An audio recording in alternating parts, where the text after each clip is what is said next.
Et nous accueillons pour cette séquence Florence Bénistan, responsable marché clientèle vulnérable à la Banque Postale, Jean Dédier, directeur de We Take Care, et André Taboni, responsable de l'activité microcrédit aux particuliers pour Créasol. La Banque Postale, Florence, finalement, est la seule banque en France chargée d'une mission de service public d'accessibilité bancaire. Comment vous contribuez très concrètement à la réduction de la fragilisation financière de vos clients? Bonjour à tous. Bonjour à tous. Oui, alors pour répondre à votre question, Karine, je pense que c'est important de revenir d'abord sur la notion de fragilité financière parce que ça regroupe deux catégories de population, enfin de clientèle à la Banque Postale. La première catégorie, ce sont les clients en accessibilité bancaire. Donc, pour rappel, l'État a confié 4 missions de service public à la Poste et parmi elles, la mission d'accessibilité bancaire qui est confiée à la Banque Postale. Et donc, cette mission, elle a pour objectif d'assurer l'inclusion économique et sociale de nos 1,4 million de clients en accessibilité bancaire. Donc, ces clients, ce sont principalement des demandeurs d'asile, des sans domicile fixe, des personnes qui sont dans l'illettrisme ou dans l'électronisme ou qui ont des difficultés de compréhension du français et des personnes qui sont dans des situations de grande précarité, un peu qui vivent en marge de la société. Et donc ces personnes utilisent beaucoup les espèces au guichet. Et donc pour toute cette typologie de clientèle, nous leur proposons finalement le seul dispositif de pré-bancarisation qui existe sur la place, qui est le livret A d'accessibilité bancaire, qui est donc une solution gratuite, universelle et accessible à tous sur tout le territoire. Et donc ce livret A qui est spécifique à la Banque Postale, il permet à la fois de recevoir ces aides sociales, d'avoir un RIB qui permet du coup d'être prélevé de ces grandes factures d'électricité, de gaz. Et une nouveauté avec le téléphone. Ça, Et une important, nouveauté, depuis l'année dernière, oui, on peut faire prélever en effet ces factures de téléphonie mobile. Cartes prépayées, tout à fait. Du coup, oui, ça, ça leur permet de ne pas passer par des cartes prépayées, en effet, d'avoir des abonnements qui peuvent être moins chers au final pour eux. Voilà, donc ça c'est une première catégorie, les clients en accessibilité bancaire, et d'ailleurs on les accompagne aussi avec Jean et ses équipes sur des ateliers d'inclusion numérique avec nos partenaires aussi, les PIMS Médiation et les FAS, mais on y reviendra tout à l'heure.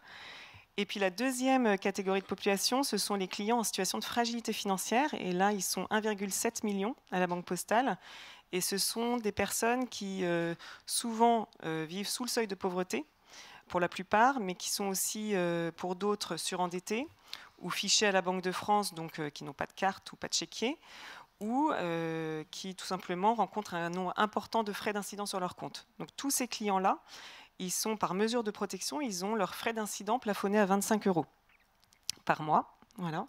Et donc, on les accompagne à travers des offres dédiées, donc des offres réglementaires, la formule de compte simplicité, qui va passer à 1 € par mois à partir de janvier prochain par mesure de protection du pouvoir d'achat. Et on les accompagne surtout humainement avec des plateformes d'accompagnement, notamment l'Appui, qui est une plateforme d'accompagnement bancaire et budgétaire que nous avons mis en place il y a 10 ans maintenant à la Banque Postale. Donc 25 chargés de clientèle qui reçoivent à peu près 200 appels par jour et qui permettent d'aider et d'accompagner nos clients à la maîtrise de leur budget via du coaching budgétaire. Et puis si jamais le besoin s'en fait sentir, ils peuvent également les réorienter vers des associations partenaires, représentées notamment par André aujourd'hui, pour par exemple faire du microcrédit personnel ou vers Crésus dans des situations de malendettement, par exemple, pour faire de la médiation sur les dettes. Voilà, enfin, tout un écosystème d'acteurs associatifs. Ouais. En parfaite coopération. Merci beaucoup. Jean Dédier, pour commencer, vous êtes le créateur d'Emmaüs Connect et pour toucher encore plus de public, vous avez décidé de créer l'association We Take Care pour renforcer l'action sociale par l'accès au numérique. Vous faites notamment un boulot formidable, vous m'avez raconté, en aidant 2500 jeunes chaque année. Et puis, vous avez aussi créé la plateforme Déclic, et on va se focaliser sur cette plateforme Déclic. Le déclic, en partenariat avec la Banque Postale. De quoi s'agit-il? Alors, la plateforme, il y a une plateforme qui s'appelle le Déclic, mais là, en l'occurrence, c'est les bons clics. Les bons clics, ah pardon, là, voilà. ok. Donc les bons clics et la plateforme Déclic. Ok, donc les bons clics, alors de quoi s'agit-il? Les bons clics, c'est très simple, c'est une plateforme qui est mise à disposition notamment de tous les gens qui font de l'aide sociale et qui sont confrontés à un moment ou un autre à un besoin d'accompagnement sur le numérique. Alors cet accompagnement, il peut être informel, rapide, pour faire avec quelqu'un comme il peut se passer dans un parcours structuré de plusieurs dizaines d'heures avec un objectif d'acquisition de compétences qui est mieux défini. Voilà. Et donc, qu'est-ce qu'on trouve dans cette plateforme? C'est un centre de ressources pédagogiques dans lequel il y a des contenus sur l'acquisition des compétences numériques de base et sur un grand nombre de services essentiels du quotidien, dont les services de la banque et notamment de la banque postale. Voilà, mais aussi beaucoup de contenus qui sont développés par des partenaires. Voilà, et l'objectif, c'est d'avoir un référentiel le plus riche possible qui permette à chacun, quand il est confronté à un sujet, de trouver une base pédagogique qui lui permet de produire un accompagnement de qualité. Voilà. Derrière chacun de ces contenus, il y a des trames d'ateliers, en tout cas des outils qui permettent très facilement de s'accaparer ces outils pédagogiques.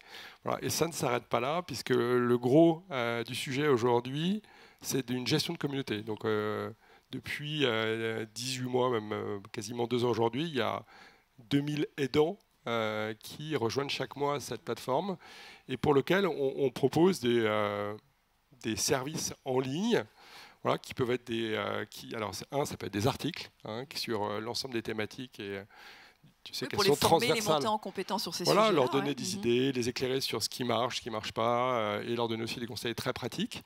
Voilà, il y a aussi des conférences, on en fait une prochainement, notamment sur tout ce qui est arnaque en ligne. Voilà, et enfin, il y a un cycle de classes virtuelles, en quelque sorte, qui réunit entre 10 et 30 personnes. Voilà, et tous les jours, en fait, on peut venir s'inscrire gratuitement dans des ateliers où on va découvrir alors là, le 360 degrés de l'activité de l'accompagnement. Voilà. Sur les 50 000 qui utilisent aujourd'hui la plateforme, les 50 000 aidants, il y en a 14 000 qui vous ont dit « Moi, j'ai besoin d'un accompagnement budgétaire, enfin d'être formé là-dessus ». Voilà, donc quand on s'inscrit, évidemment, on va cocher les sujets d'intérêt, ce qui nous permet, nous, évidemment, d'orienter des contenus et quelque part d'offrir un service d'une plateforme qui devient très vaste, mais qui colle directement au sujet. Et donc, il y a effectivement 14 000 aidants qui sont aujourd'hui reliés à cette communauté d'inclusion financière à l'ère du numérique, donc qu'on a développé grâce à la Banque Postale et qui, du coup, offre ce service, mais très orienté sur toutes les problématiques d'inclusion financière. Donc, en l'occurrence, avec la Banque Postale, on travaille beaucoup sur aider les clients de la Banque Postale qui sont malheureusement très reliés souvent à des acteurs sociaux pour des raisons de fragilité sociale ou économique. Voilà, et donc, c'est les aider à acquérir l'autonomie sur les services du quotidien, consulter son compte, faire un virement, ce genre de choses. Et puis ensuite, il y a un gros travail de sensibilisation aussi sur les nouveaux services que l'on peut offrir. Voilà, le numérique permet aussi la Banque Postale offre un certain nombre de services qui permettent d'optimiser sa gestion budgétaire. Et puis il y a aussi, ce que je disais, toute la prévention du risque des arnaques, qui est un grand frein de l'usage digital, notamment chez les publics seniors. Voilà, donc des tutos digitaux, des formations pour aider ces aidants. Merci beaucoup. André Taboni, vous développez l'activité microcrédit aux particuliers au sein de l'Institut Microfinance Créasol, un acteur de l'économie sociale et solidaire, évidemment très important, on va y revenir. Créasol, dans sa partie qui s'adresse aux particuliers, est soutenu depuis 5 ans par la Banque Postale. Quelles sont les conditions pour bénéficier de ces microcrédits? Oui, bonjour à tous. Le microcrédit est encadré par la loi, les lois de cohésion sociale de 2005. Donc il y a 2 conditions pour en bénéficier. La première, c'est de ne pas trouver réponse à son besoin auprès du système bancaire classique. La deuxième condition, c'est que vous êtes accompagné par un professionnel, un coach budgétaire, qui, lui, est un référent social, bénévole ou salarié d'une association. Cette même association va signer avec les financeurs de la place, qui sont assez peu nombreux, dont Créasol, qui est une association.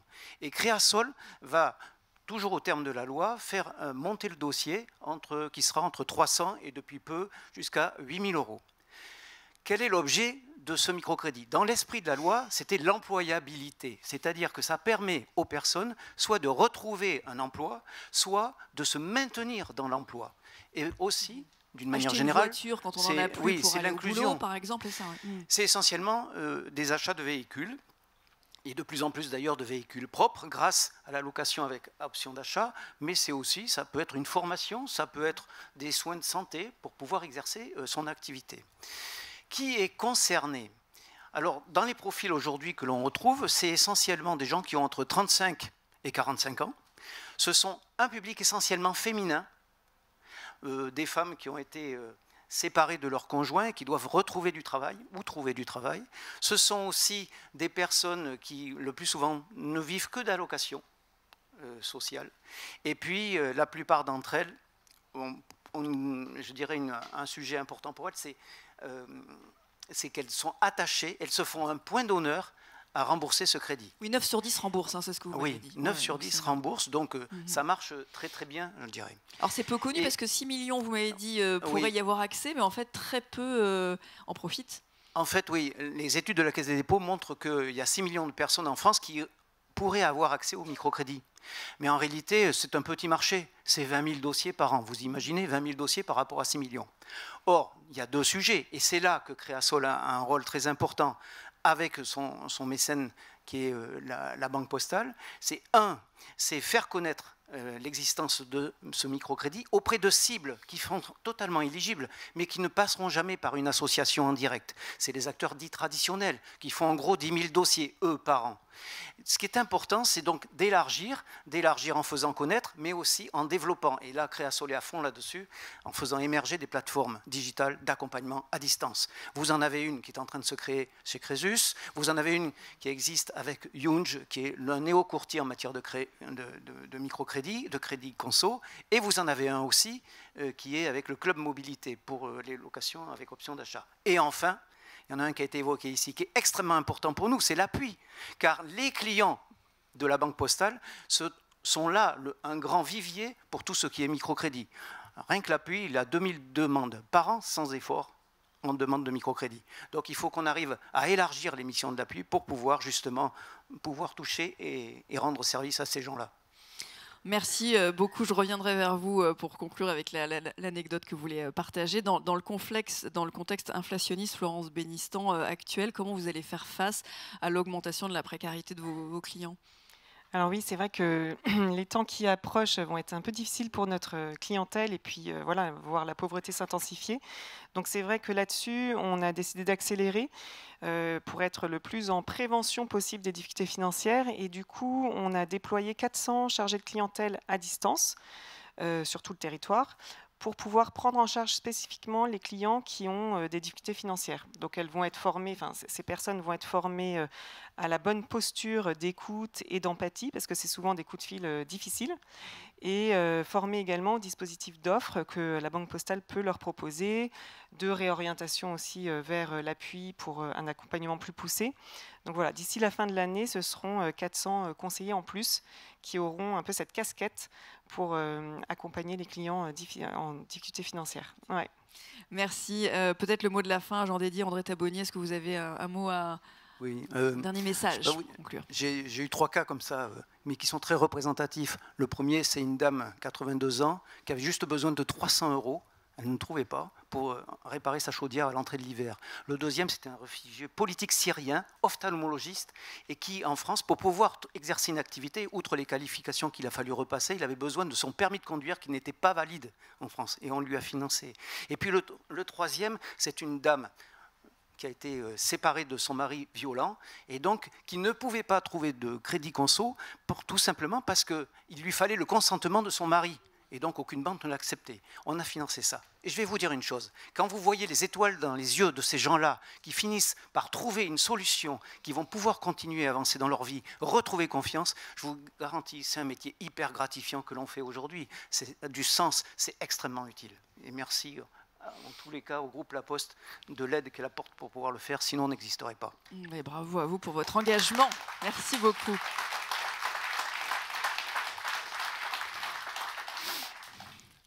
Non, mais je ne sais pas si je vais m'exprimer après ces applaudissements, c'est intimidant. Non, peut-être un petit mot pour dire que la technologie peut aussi amener de la valeur dans l'action sociale elle-même. Et donc, on a aujourd'hui, nous, un programme qui... en fait, on fait de la publicité en ligne auprès des jeunes très éloignés, très désocialisés, qui ne vont pas par eux-mêmes rentrer dans un guichet social. Voilà. Et en utilisant les réseaux sociaux comme TikTok ou Instagram, on est capable d'aller chercher des milliers de jeunes Et quand je dis c'est des centaines, même toutes les semaines, en publiant des publicités qui vont, c'est plutôt de la communication, qui les interpeller sur les difficultés dans lesquelles ils sont, et en un clic, on les relie à des médiateurs qui sont chez nous et qui sont en ligne. Et le fait que la relation soit dépersonnalisée, on arrive comme ça à les remotiver, les rebooster, et ensuite à les chaîner, et à les rattraper, à les relier quelque part à des services sociaux qui vont pouvoir les reprendre en main. Voilà, donc il y a évidemment toujours beaucoup de craintes sur le numérique. On voit, quand on est autonome, on en profite évidemment tous les jours, mais c'est aussi un outil qui peut être utilisé à des fins sociales. À vous retrouver sur TikTok donc, et sur tous les réseaux sociaux pour aller récupérer et aider tous ces jeunes et moins jeunes aussi. En tout cas, parfaite transition vers la séquence suivante. Un grand bravo à tous les trois et nous parlons de promouvoir le numérique inclusif justement.